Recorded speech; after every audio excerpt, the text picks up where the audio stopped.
Hi everyone, it's Malin, your mystical science nerd, exploring life freely and figuring it out as I go. And I'm Jordan, your storyteller trying to make a difference, find myself in motherhood, and raise two fiery daughters at the same time. Together we're two Leo moons, proof that there is no one way to be a powerful woman. Because women contain multitudes, and we're here for all of it. Yes. Okay, I'm super excited. This is our 8th episode, and we are celebrating Earth Day. Yay! I love Earth Day. Me Do you too. do anything special for Earth Day? This year we are, Yeah? but it's completely out of my control. That's right. My oldest. Tell us more. Yeah, my oldest decided that she was going to host an Earth Day party and went through this whole process of creating tickets that are paper cutout hearts on popsicle sticks.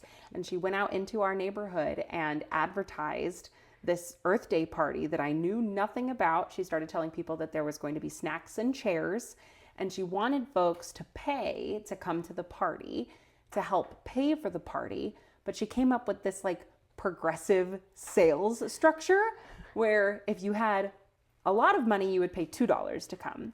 And if you had medium money, you would pay $1 to come. But if you didn't have a lot of money right now, you didn't have to pay to come. And she would actually flag down our neighbors and talk to her about this thing. So like, I still don't fully know what it's gonna be, but we will have snacks and chairs and we'll be celebrating Earth Day. And she said specifically, we're gonna talk about recycling, no fossil fuels, and how Donald Trump is a bad guy. That is her mother's daughter, for sure. I'm so proud. Awesome. Yes, well, I love Earth Day. Today we are going to talk about matriarchies in nature. So Cool. I'm pretty excited for that. That's awesome. But of course, we should start with a nice vibe check. And how perfect that we are entering Taurus season. Say goodbye to Aries season. We still have all those planets in Aries, but we are moving on the 20th into Taurus season, which is so yummy. Taurus season is all about getting back into your body. So Taurus energy is very like earthy and sensual. This is the time of year where I would definitely recommend you like go outside and like feel the sun on your skin, go skinny dipping under the moon, hug a tree. You know, like do something that's really like connecting your body to nature. That's very Taurus energy. So it's Taurus gets slack for like being materialistic, but the good part about being material is the embodied part. Yeah. It is enjoying, it's pleasure. It's like I am a being that was given a body. So like love your body and love what you're able to experience through your body. I think it's the 24th. We've got Venus entering Gemini. I love Gemini energy. Again, Venus is the planet of love and harmony and beauty. And then Gemini is like all in the mind, communication, information. So I think that there will be, what did I write down for this? Oh, yeah. My favorite Gemini quality is like flirty banter. Like I'm hoping that might be something that we experience through this is like the magnetism that comes when two minds are connected, but like in kind of a like smart, intriguing kind of way, right? Oh, I like that. Yeah. And then also Uranus is entering Gemini. What day is that? On the 26th. So we've talked a little bit about Uranus because I talked about how it was retrograde a while back and then it went direct in Taurus. And Uranus is the planet of like disruption, right? Or like sudden changes. So it's entering Gemini, but it's only happening like 2 days after Venus enters Gemini. So I'm hoping that through those magnetized connections of like the flirty banter going on, that Uranus is gonna like pull out these sudden realizations through those conversations. So that's kind of, we'll see what's happening. We'll see what everyone's feeling out there. See if you relate to this at all.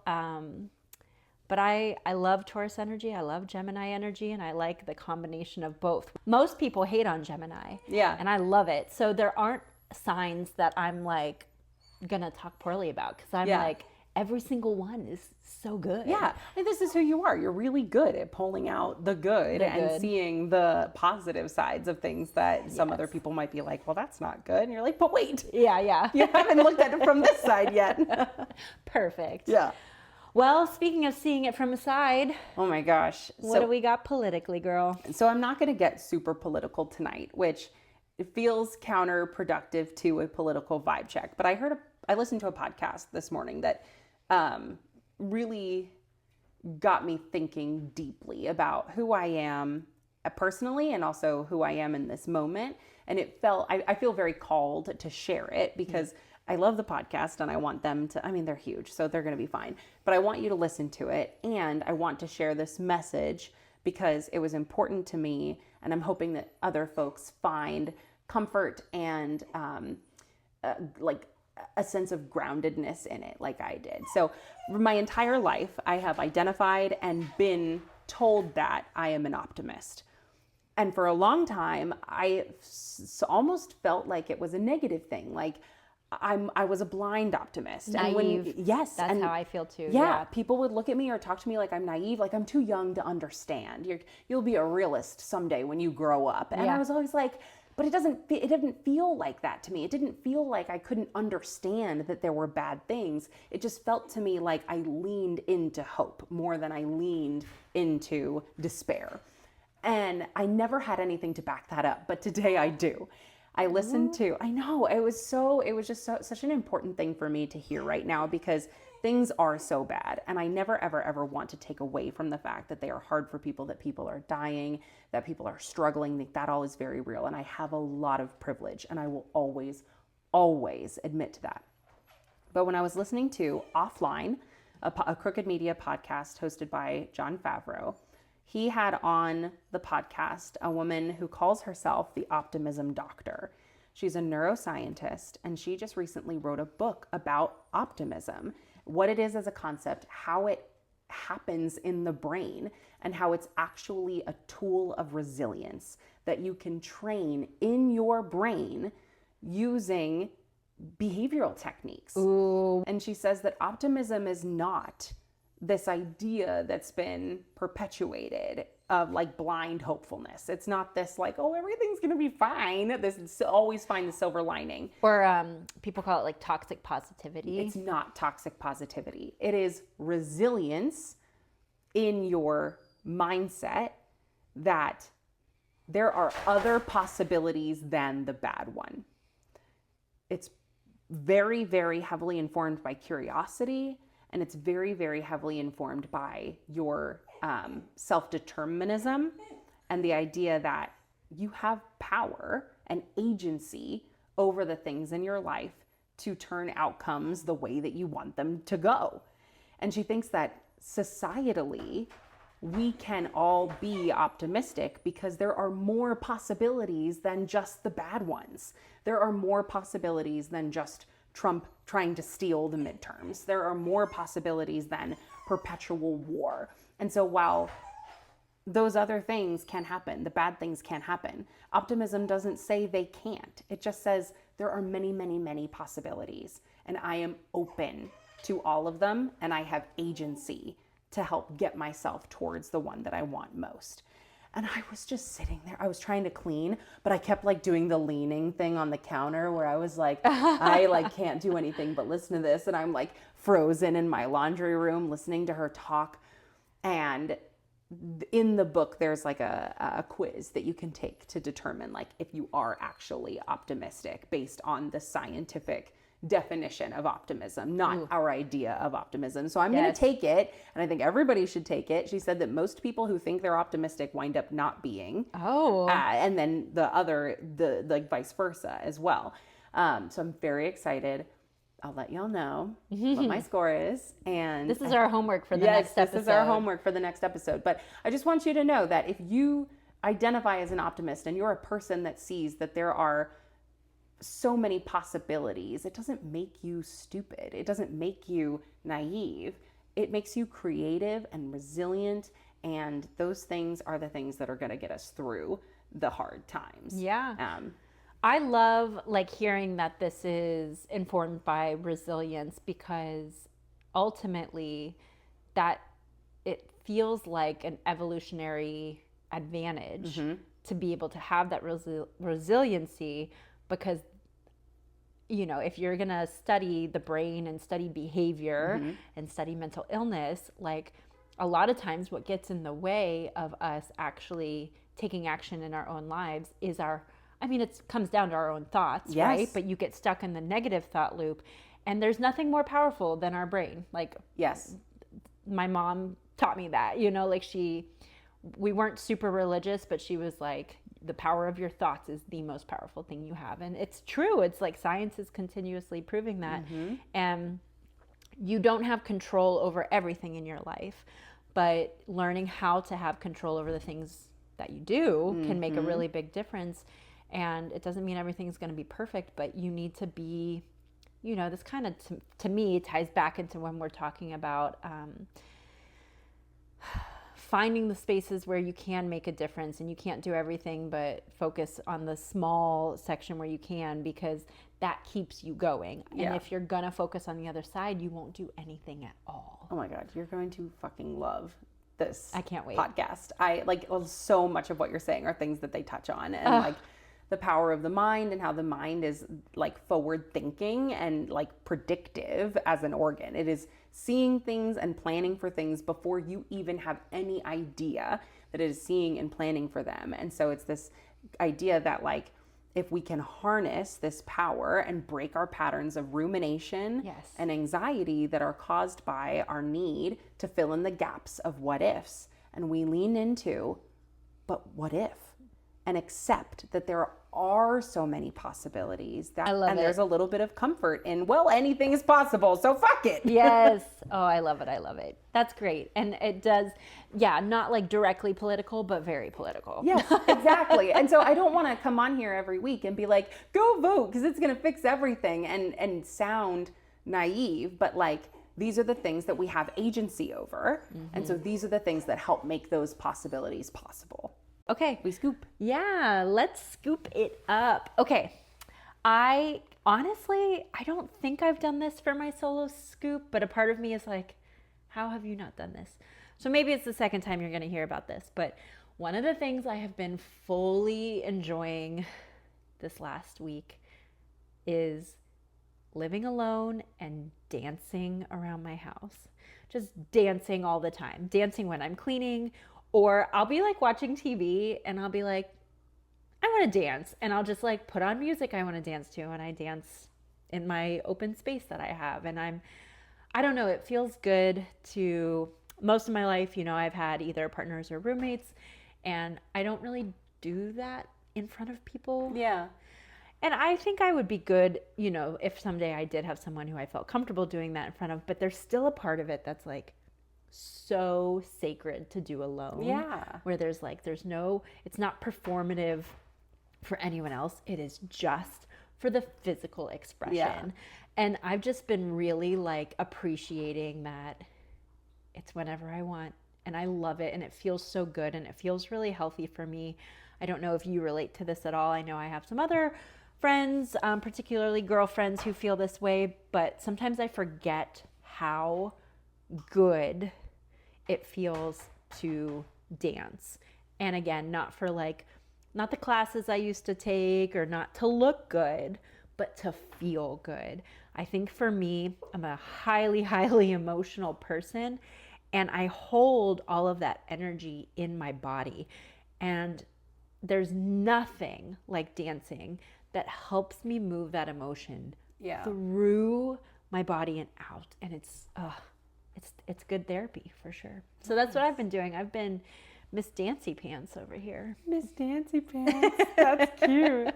I noticed my last couple scoops, I was doing a lot of like, well, this is what I'm doing. And I think that it's a reflection of like what I say in my opening. That's like, I'm finding myself in motherhood. I think a lot of my like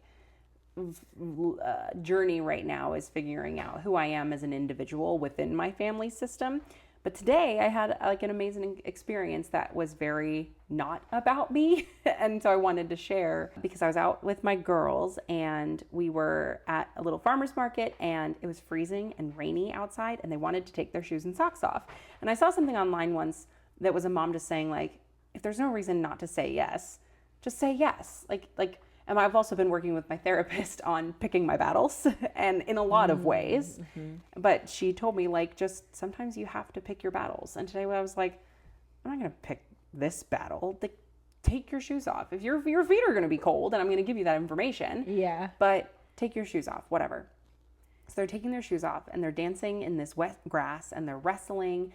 They're throwing each other around and they're laughing and they're like screaming and cackling in this open way. And I could feel myself noticing that I could be embarrassed by my kids that were all over the place and loud and not wearing shoes. But I wasn't.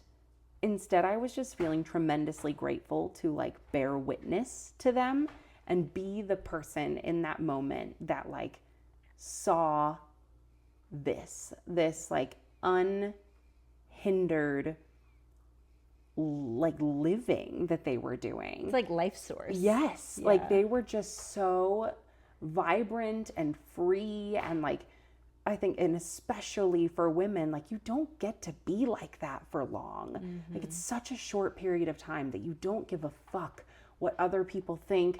You want your feet to touch the grass. You want to run around and express yourself and be free. And like, they just don't have other things to worry about or societal pressures pushing down on them. And like, I've done my job of letting them be free and protecting them from those things for as long as I can.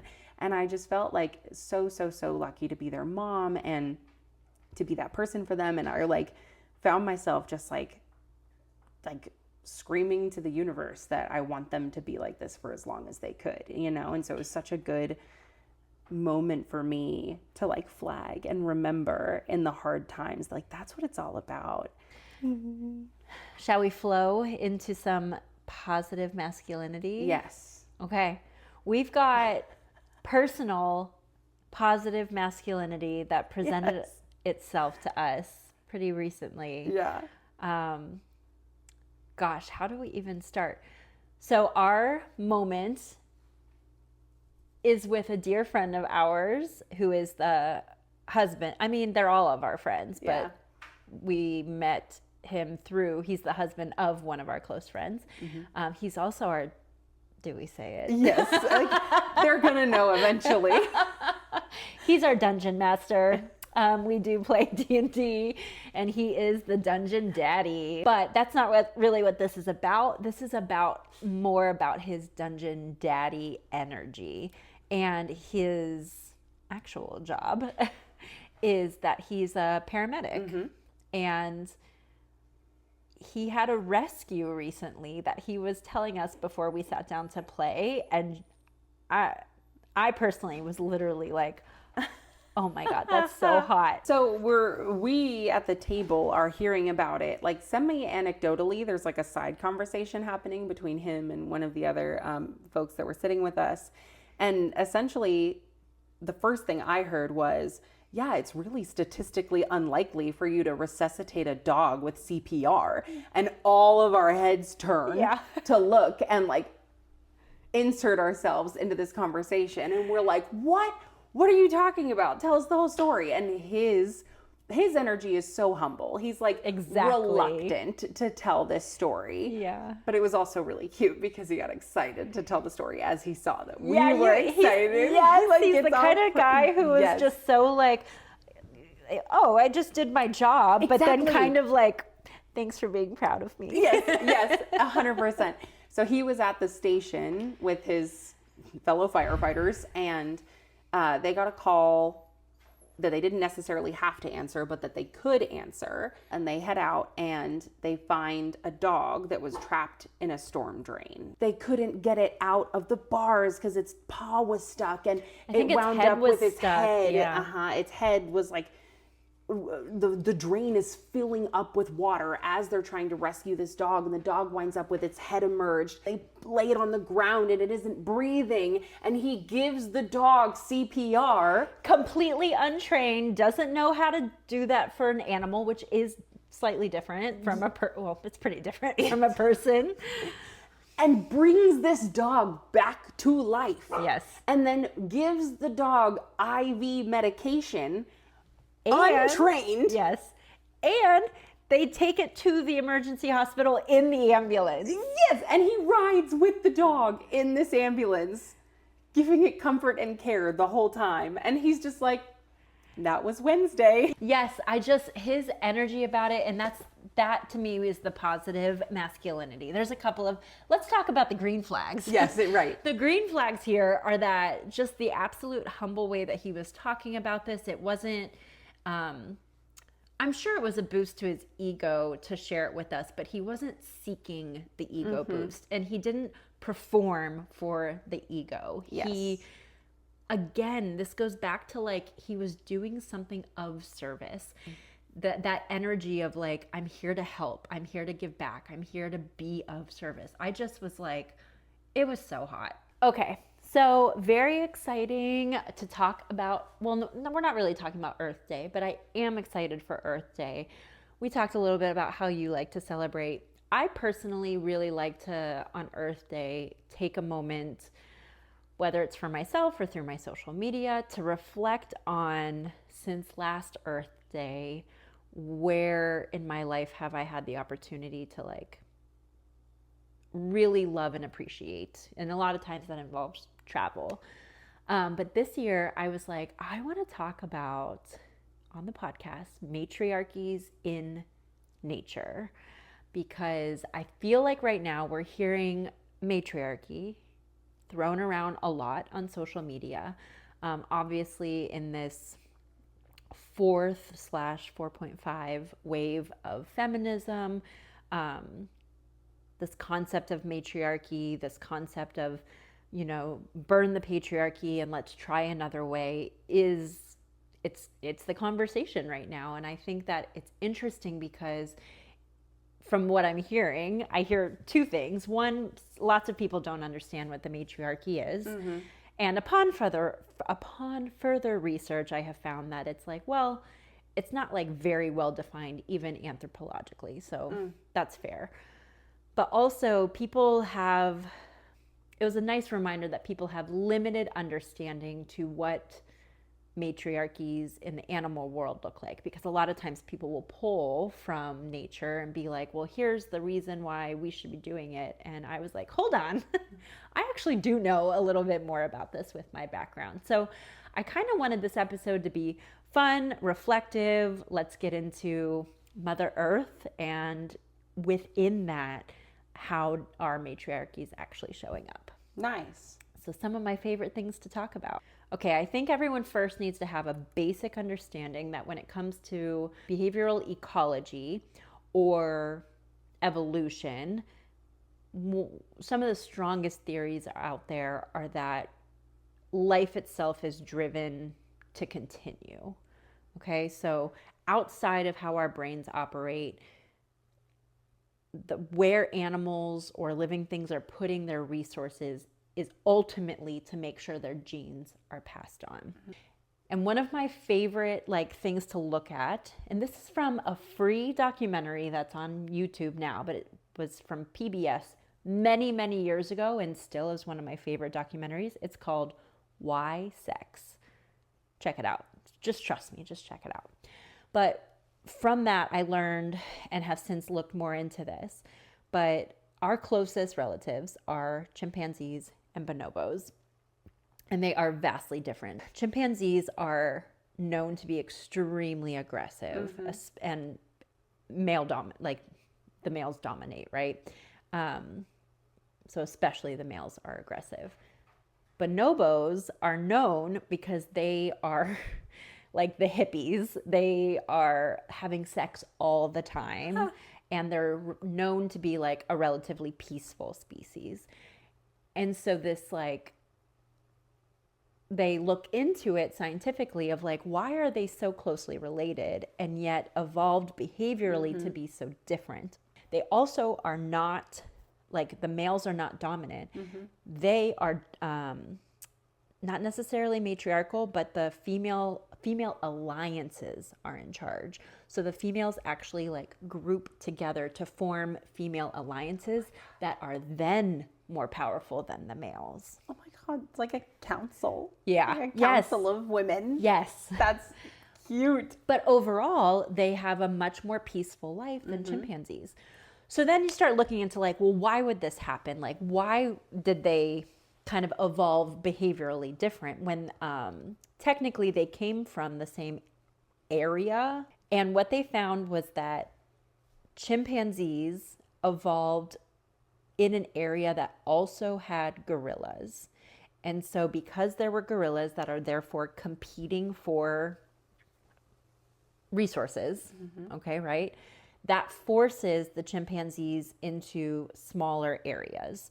So the resources are more scarce. Whereas for the bonobos, they didn't have competition for resources. So they had more available to them. They needed less competition. So then you find that where resources were scarce, you ended up with a species that behaviorally evolved for the males to be dominant and to be aggressive. And then for the species that had less competition and more resources readily available, you end up with this society of the females banding together, forming affiliative groups, and having a more peaceful overall and lots of sex. Like that, I mean, that's like the joke of it. But then my brain is like, well, that would have been a better society to be born into. So that's kind of like the theory, is that resources alone over, of course, evolution, so we're talking thousands of years, was able to like affect how behaviorally these animals showed up and what was passed on, right, to allow them to be successful. And that was actually one of the like diverging reasons for more patriarchal leaning versus a more matriarchal leaning society. Interesting. And it is interesting to think about. It's like, okay, well, did we get here based on the availability of food from our ancestors? You know, and Right. there's no definite answer, right? Like, this is just a consideration, but it is interesting to consider, where did these behaviors of competition and then playing into when you have, if females are the reproducing, I mean, obviously males are involved in reproduction, but females are the reproducers, then males are serving a different purpose biologically, right? And so when everyone's purpose is to live and reproduce, it made more sense for males to be competitive and aggressive because that got them more resources, until the point where they didn't have to. And then it was like, well, you don't have to act that way anymore. But yeah, bonobo monkeys, I always think about them when I think about patriarchy versus matriarchy. So it's a good place to start. Hippie sex and women councils. Yes. I'd live in that world. That's the way we could be living. Yes. I mean, we have a conscious choice to live that way. Merch. In a world of chimpanzees, be a bonobo. Oh. Yes. Like a t-shirt. Yes. Be a bonobo. Yes. Please. I'd wear Amazing. that. So killer whales, elephants, and humans are commonly said to be the only animals that live past reproductive years. And orcas and elephants happen to be matriarchal. And so I love the theories behind, like, again, going back to that original point, that like if our like genetic purpose, right, this is outside of spirituality and strictly biological, if our genetic purpose is to pass on our genes, it doesn't really make sense to live past the point of being able to reproduce. And most animals can reproduce their entire life and then they die. Some animals only reproduce once and then die immediately after they've reproduced. Like, that's how like valuable that one act is. But with killer whales and elephants, what they've really looked at is two different theories, and one is the grandmother theory. So, and this is similar to, there's another theory about kinship. So when you live in familial groupings, then there's benefit to helping raise young that are not directly yours, because if you're raising your daughters, that's 50% of your genes. Now, if your sister helps you raise your daughters, that's 25% of her genes. And that's why, like, that's kinship. So family, even though it's not directly their offspring, there is still a level of gene representation. So when it comes to grandmothers, that is still their genes, and there's more value in helping you have successful offspring than it is for her to continue to have more of her own offspring. Gotcha. So that's one theory. And then the other theory, which they really started to look at with killer whales, is that when they are, as the matriarchs, they're actually able to have more ecological knowledge that helps the entire group survive. So again, rather than the energy of having their own offspring, they're protecting their genetic representation by just being alive to share the ecological knowledge of where to go for food, where to go during different seasons, to help the group survive. And one of the studies that really, or like case studies that really stands out, is that there was a group of killer whales that was one matriarch. Actually, I think it was just a group of 3. Not every killer whale pod is huge. They're different all over the world. But this pod had one matriarch and 2 males. And she was an older female, and they were younger, not young, middle-aged. They were adult male killer whales. And when she died, both of them died within the year. So without the matriarch who had the ecological knowledge, that was it. They just passed away because they didn't. And Jordan sees the humor in that. I tried. I didn't want to go there, but like, yeah. I'm sorry. It's just everybody's husband or partner calling when they're out of town, like, where's the ketchup? And it's right fucking there. Exactly. I was just going to say, it's when they can't find something that's right in front of their face. Yes. Exactly. Yes. And elephants are the same way. The oldest female is leading, and she has all the ecological knowledge, knows when to travel, where to go, how long to stay, how to avoid predators, like all the things. And their survival affects the survival of the group. And that to me is similar to like the wise woman or old wives' tales, or, really they just call it wise woman theories, but like that women have and had ecological knowledge that for now for hundreds of years has been dismissed. And it was and is real.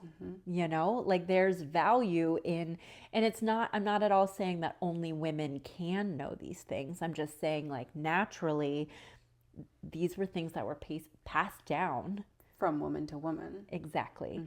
And through the changing of our culture and our systems, it has been dismissed, and it has been, told us like that it doesn't matter. And we've lost this ecological knowledge, and now we can't even take care of ourselves. Yeah.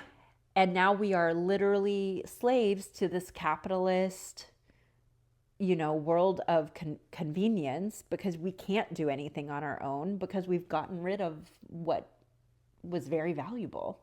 So that's kind of how that relates in that way, which I spent a lot of time reflecting on. But if you take these like theories into consideration, I think again it like really adds value to the value of a woman, the value of females. Well, I wonder if like now I'm going to take us on a completely. Let's go. So this idea of like I don't know if I want to say like resurgence, because it's not necessarily, I don't know if humans have ever had a matriarchal society. Like, I don't know. But there's also modern medicine. And so the idea that like our life expectancy as human beings was like 35 up until, very recent history. I mean, Yeah. within 200 years. So it's like, are we reaching the point where matriarchy is possible for us because we are living longer and can offer and experience more value than just reproduction? If we were all just living if we were just the animals in the trees. I think really it's like, how long would we be living without medicine? Yeah, probably not very long. Yeah, it's interesting. Like without vaccines. Oh, well, I mean, a lot of the vaccines that we need are, never mind. We don't need to go down that. Yeah, exactly. But like with sickness, like, Yeah. so like at what level of society? Because sickness, like the plague only became a thing because people were living in such close quarters. So like Yeah. if we were actually spread, how are we actually supposed to be living? Yeah. Is like the ultimate question. Oh, man. Ugh. Everyone go out and read. I don't want to deep dive on it now, but this is where I really want to plug reading Ishmael. It was a book that was recommended to me, and it's such a good book. But it makes you question. It's about being like primal, like what is our primal natural way of being, and it's just a really good philosophical mind fuck. It's a good one. But anyway, yes. And you bring up the point that like you don't know if we've ever actually been matriarchal, and this is something I did look into a little bit because they still argue about it. Yeah. Like some people had theories. I think it was really common in the 1800s for there to be some theories that were based on looking at like folklore. But essentially that came out to be kind of like pseudoscience. Yeah. I didn't do too big of a deep dive on it, but essentially like we don't have any like hard proof that like that we used to have this, like, I think they call it like the golden age of matriarchy. But we do have what some people argue are matriarchal societies that are current and or like recent history. But before I dive into that, I have to talk about the different aspects of what matriarchy actually means, because matriarchy is like literally females are in charge, right? Like females have are in like a seat of power essentially. Sometimes when we're talking about societies, especially with people, what someone calls a matriarchy might actually just be matrilineal, which is very different. So matrilineal just means like it's kind of like the family name is being passed down through women. So just because that's happening doesn't mean that those women are in a place of power. Yeah. So some societies are matrilineal, or the like family is traced through the mother, which in ours we take our father's last name, right? So that's not how we are. Then there's matrilocal, and excuse me, that is when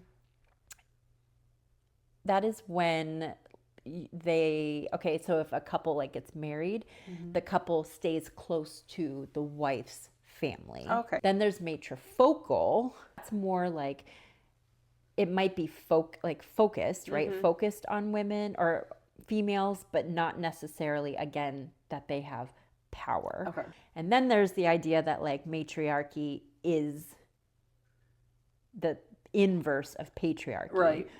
which anthropologists argue is not the case. Yeah. Like, but then when you look at the animals that we're talking about, some animals are kind of like the patriarchy reverse. Like, there's no way. Actually, even killer whales, and also so matrilineal and matriarchy can coexist. So killer whales, often it's matrilineal where that power gets passed down. So they have both. But I can tell you that killer whales are definitely using aggression sometimes. Yeah. You know, so it's like in that way, it's not like perfectly peaceful. But overall, I would say most anthropologists are arguing that in societies where women are in place of power or in places of power, it is not about the individual and it's not about like seeking resources. It is about the community and the care of all. I wanted to talk about hyenas. Oh, fun. Do you know? Nothing. Very little. Very little. You are going to be so excited. You're really going to like this. Okay, hyenas are one of the few that are like definitely matriarchal. Ooh. Like they are not only are the females in charge, but this is kind of one of the more inverse of patriarchy. Okay. Like they're larger than the males, and the most subordinate female is still over the most dominant male. Like it is. And have you ever heard people talk about how hyenas are like hermaphroditic? Yeah, I have heard that. Okay. So what that actually is that not only are females bigger, they are aggressive, and I guess it is matrilineal of like who gets put in charge, but they still have like a very strict hierarchy that they maintain socially through aggression. But the females have a super enlarged clitoris that looks like a penis, and they use that to like dominate other hyenas. Oh my God. Yeah. So that's why like people talk about them a little bit. They are so weird as an animal, Oh my God. but for sure like matriarchy, like all girl for sure. Yeah. What I'm literally just imagining like them keeping around a handful of male hyenas solely For breeding. and then they're like, back to your pen. Yeah. Let me off with my giant clitoris. Evolutionarily, like, what is the benefit of the clitoris? That's why I need to learn more about that, and I don't even know that we have an answer for that yet. I did want to quickly mention, like, we've mostly been talking about mammals, and of course people think about ants and bees. Yeah. Specifically honeybees. But with those, that's kind of even different, because while the queen ant or queen bee has definitely a position of like importance, they're not really doing anything like powerful. Right. And again, we go back to that matrifocal, because it's all female worker ants, female worker bees. The females are making decisions and doing everything. But that, rather than being matriarchal, is more like that's the caste system, and that's what they call it. Like you have a job within the colony. So that's not really what we're going for either, Right. in our world. If anything, let's get away from the caste system. Yeah. Yeah. For sure. But yeah, so not every matriarchy that's in nature is a great idea, or as Black and white. idealistic as some people are painting it. And I think really what I took away from this is that, like, in a lot of ways, we're still figuring out how to define matriarchy.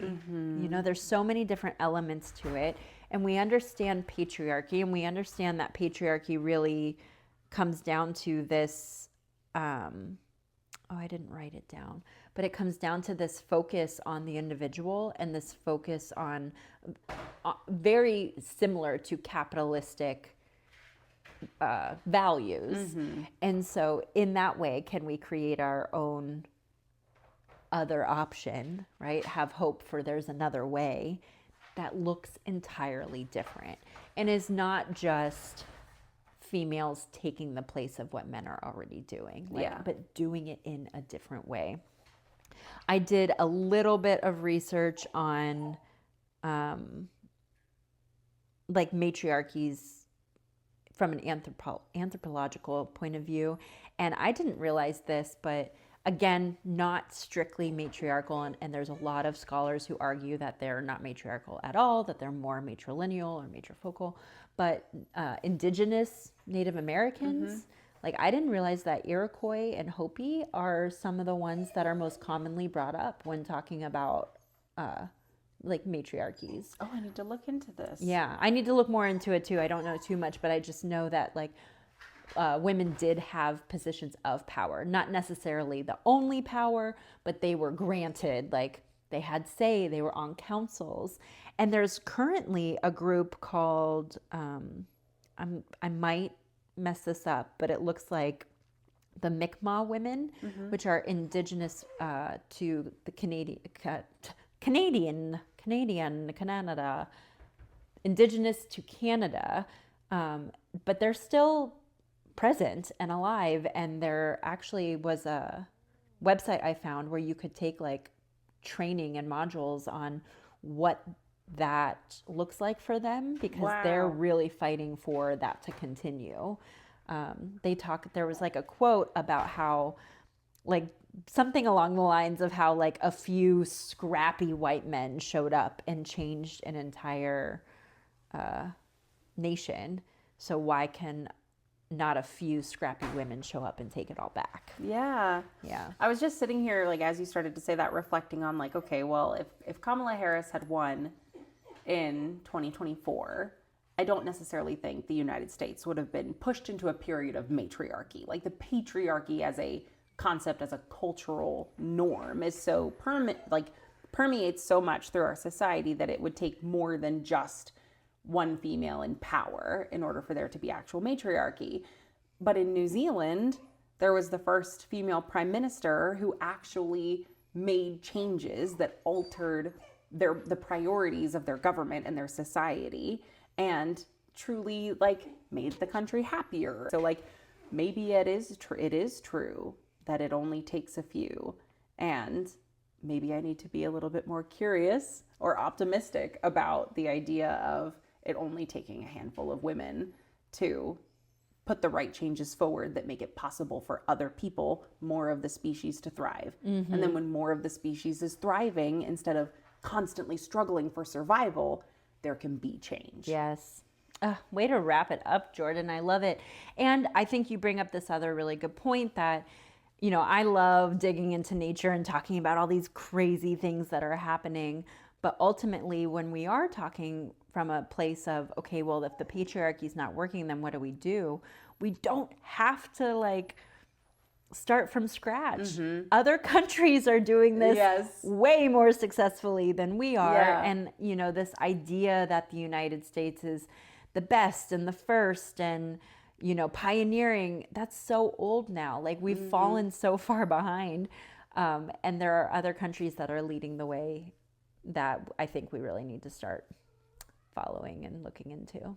We can learn more from bonobos, and we can learn more from other places. Yeah. Bonobos especially, but you know, just I do love reflecting on the fact in nature that it really does show the value of females, the value of women. And I do want to shout out real quick. There's another book. It's older, but it's really great to read, and it's called Half the Sky. And it is about, you know, the oppression of women all over the world, really. But they also touch on this idea that like when you ignore half of the population, like it's just a detriment to everybody. So it's another really good example of, from a sociological point of view, Excellent. the value that we bring. Good stuff. Great stuff. I know it's kind of like all over the place, but I hope you got something from that. And if fun. anything, just some fun facts to keep in your pocket, whether it be, you know, how long we are living post reproduction, or that fact that hyenas have a pseudo penis. It's all Giant good stuff. clitoris. I'll be thinking about the giant clitoris all the way home. And maybe once you get home. Probably. For sure. When it comes to the indigenous cultures, that also pulls in and ties it all back to the fact that with Earth Day and the way that indigenous cultures honored the earth was that it's Mother Earth. It is inherently female because it inherently provides life. And so I feel like that's like the tying it all together. Mwah. Mwah. So have a happy Earth Day. Enjoy the fun facts. And if you like what you listened to or saw here, you can follow us at 2 Leo Moons on Instagram, TikTok, and YouTube, and find us at 2 Leo Moons on Spotify. Yay! See you next time.